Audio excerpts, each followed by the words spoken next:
Good morning, people. It's Ruby, Mufc Realist TV. Very tired one, scruffy looking hair, traveling currently in Kuala Lumpur, Malaysia, recording from my hotel room.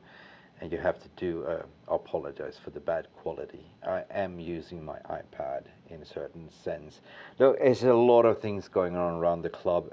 Games are being played thick and fast. In the midst of everything, we have the takeover. It's just impossible as a content creator to stay on top of everything, but we do our best on this channel. So where do we start? You tell me, where do we start, right? We lifted the trophy. That's amazing. I'm still hangover, by the way, from that way, and still full of endorphins. And just looking at Erik ten Hag to say, okay, we won the trophy. Now we're moving on to the next. We have FA Cup. We're playing West Ham, and it's tonight. I just can't believe it. It's just so swinging so fast. But I'm so proud of this manager. I'm so proud of this boys. The level of confidence, the level of togetherness. I was just oozing through the whole global fan base, right? And people that I met here in KL in Malaysia, they're all bigging up, they're all smiling, all Manchester United supporters, the big Redful, the Malaysian fan base is huge for United, right? So, but let's talk about the Glazers and put our realistic hats on, right? Facts and figures, logic and reasoning. This is what Mick Ruby does, right? So I don't like this speculation, sensational news, because we all know that there's a secrecy NDA, non-disclosure agreement, run by the Rainy Group. So I don't really believe much about reports, what media's outlets is saying, because they are not getting much information. Unless you have the direct line to Joe Revich from Rainy Group or Avram or them lot Glazers, right? You'll be a serious ITK in that matter, right? So, but we are in a stage where we're calling the final stage, in stage 4 in the bidding process, is that now you're going to start seeing the Rainy Group are rejecting the bidders, or driving the extortion towards existing bidders. We know that Qatar has come out with a PR to say, I win the bid. They didn't like that for them to come out public. We know that Sir Jim Ratcliffe has done it as well. But we also know that there's other bidders that remain compliant to the NDA. I respect that. And media don't know who they are. There's some rumors about Saudi and Dubai has already put in the bids. We will know. We will find out. But until then, we just have to sit back and relax, because what media is also doing is doing the scaremonger campaign to say that Glazers look to stay in the club due to the new success and stuff. Yeah, let's debunk that, because it's got some truth in it. Because when Glazer came out in November to say we're looking for strategical alternatives, means that they were looking at a potential minority investment, so they could still buy out the remaining of the siblings and remain in control. But that money, it's not enough for building an infrastructure, buying out your siblings, and making Manchester United great again. And by all means, this has gone far too long and created a negative publicity. It's such a fact that stock prices dropped by, 10% the other day, just by the sheer rumor and speculation that the Glazers might stay. That market is telling you that nobody wants, the Glazer family to remain, and nobody's insane enough to give them money based on how poorly they've been running Manchester United club, the finances.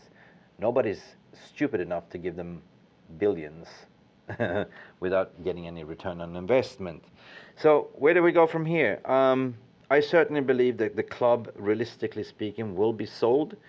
Why I'm saying so is because they have set a price, and the price is 6 billion. That is the asking price, what they want. If you want to buy us out, you have to give us minimum 6 billion. That has always been the case. And that is the Rainy Group's job to do right now in the second phase. In the last and second phase, to go to Qatar, to go to Saudi, to go to Sir Jim, whoever's put in the bid, to say your bid needs to be improved. Are you willing to bid more? We have one bid on 6 billion. Are you willing to go higher? It's going to be a bloody auction. This is what I believe will happen. And as sad as it is, the Glazers will walk out with, with all that money in their pockets, spending fuck all for us, putting us where we are. They will have the debt being cleared by some other geezer that buys the club, and they will walk out as winners. I'm sorry to swear, I'm sorry to say, it hurts, but in the long run, we as a global fan base will benefit. Let's put that aside. Let's put that aside, people. There's nothing we can do about it. It's not a public say. We have no say in it other than protesting. And I'm proud of the global fan base, or I'm proud of the Wembley fans that went singing the Glazers out in front of Avram Glazer. Even through the trophy lifting, they were singing, "We want Glazers out." The message has been delivered. It's clear. We don't want Glazers in the club. And even if they decide to stay, it's going to be very, very hard sell for them to stay. The hostile environment is already there. I don't see any return back for the Glazers. The only way is to sell, to be honest. Yeah, that's just my opinion. But do let your opinions be heard. Leave a comment below in the comments below the thumbnail, right? And also don't forget to like and subscribe and all that jazz. You have a lot of buttons. In the midst of everything, we're actually playing today. We forgot about it. We're playing West Ham. It's a round of 5 in the FA Cup. So interesting enough, do I think we will rotate? Hard to say. Ten Hag seems to be rotating very, very little. But yeah, barring that we just won a trophy over the weekend, I think the backline will not be rotated more. I think Shaw will give it a rest. Malaysia will start.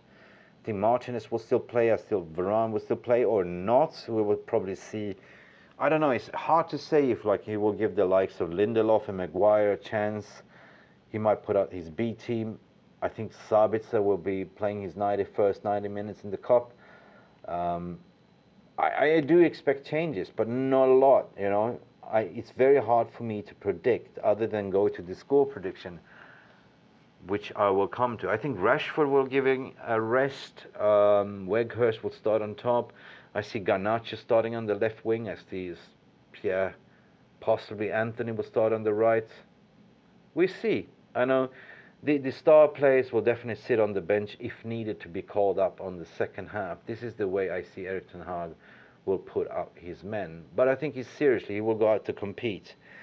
The score prediction, I don't think it's going to be a very high scoring score.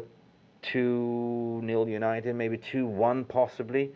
I don't see David Moyes' team is been that great this year. I haven't heard much about Declan Rice. It's been quite quiet. Bowen, not much. I don't know. I just don't see it happening. Score prediction, as I said, 2-1 United, my side, and that's about it. Let me know your score prediction below, and let me know how you think we will play also. This is Mick Ruby, Mufc Realist TV. We see if we do a post-match reaction. I am currently traveling, so it is what it is. I'm back on track in the studio again on Friday. But guys, please like and subscribe to this video, support our channel, support our growth. As Erik ten Hag, we're going places. We have been in this market for about 6 months, by a fan, for the fan, and we're providing a platform where everyone can be somebody for real. All right, real passion, real red, real glory, glory, Manchester United. Guys, enjoy your day and be nice to each other in the social. Bye for now.